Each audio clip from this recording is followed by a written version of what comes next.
How are you folks? My name is Michael Lynch, and it's my pleasure and my privilege to introduce my guest today, Ms. Lee Morse-Turtle. Thank you, Mike. How are you today, Lee? I'm doing great. Lee, we're here today to talk about a very timely subject, and it's the drug Trasylol. Trasylol has recently been in the news due to an advisory board committee which recently met on September 21st, 2006. Could you tell our viewers about that advisory board committee? Absolutely. This September 21st advisory committee meeting was prompted by studies that were published in January of 2006. These studies showed a link between Trasylol, which is a drug that's used in cabbage procedures. Cabbage procedures are coronary artery bypass grafting surgery. This drug is used to control bleeding in these procedures. These studies came out in January of 2006 that showed a link between an increase in the chance of heart attack, stroke, and renal failure when Trasylol is used in these surgeries. How many surgeries a year is Trasylol used in?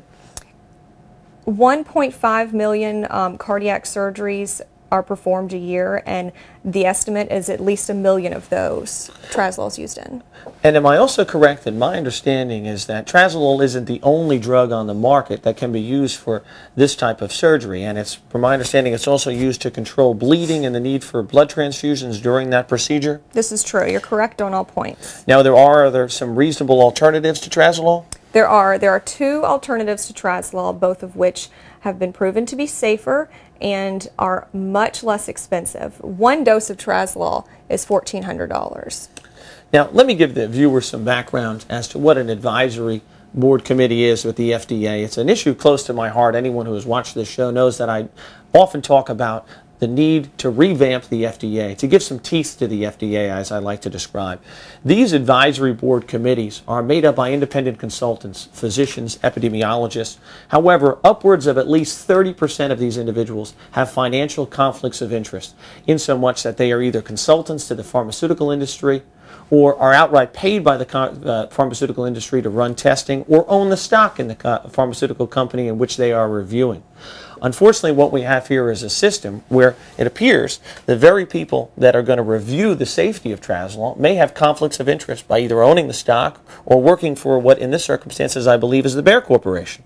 This situation is a classic example of the FDA, and as you said, the FDA not having any teeth, not having any ability to enforce, to make informed decisions. This was a situation where the September 21st Advisory Committee meeting that you just spoke about, it was called to review the safety of Trasylol.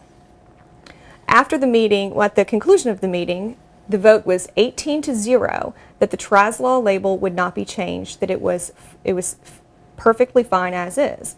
6 days later, the FDA got a phone call from essentially a whistleblower asking them, why was my study that I performed on behalf of Bayer not looked at when you were making this decision? The FDA had no idea what he was talking about.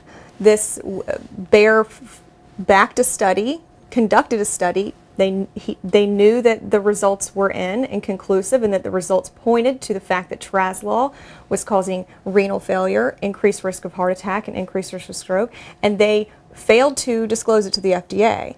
So the only reason the FDA found out about this study was because of a whistleblower. It had nothing to do with the FDA having any teeth, being able to do anything about it, and it certainly had nothing to do with Bayer actually stepping up and saying, we failed to disclose something.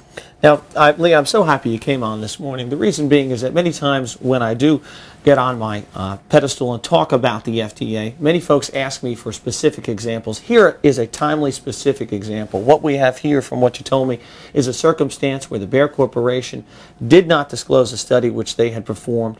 It was a massive study, 64,000 patients.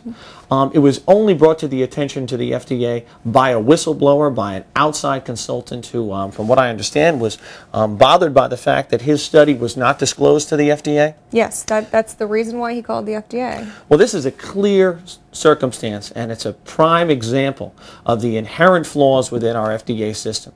Lee, what can folks do to protect themselves against a Trasylol or something in the future along the same lines? Because from what I understand here, what we have here is very, very serious injuries. This is death, this is stroke, This is dialysis.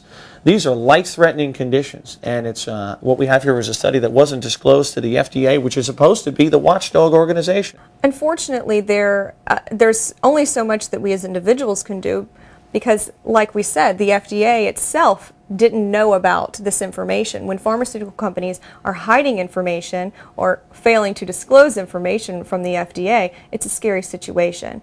So as individuals, we need to vote for representatives who want change in the FDA, who want to protect us as consumers.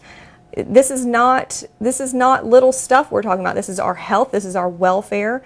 And specifically with Trasylol, this is a drug that patients aren't given a choice on. This is a drug that you are given in surgery. You don't know that you're given it. So people need to get out there and they need to vote for representatives that are going to protect their health and their welfare.